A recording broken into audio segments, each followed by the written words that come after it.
These two gas Lombards once had working headlamps.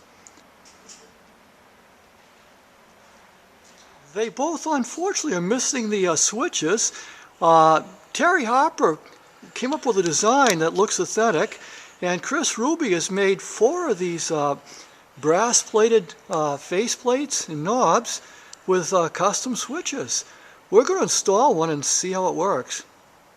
We're in the 1932 gas Lombard log roller, and the switch was a perfect fit and looks great.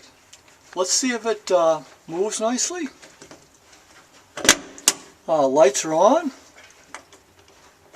Push it, they're off. Very nice.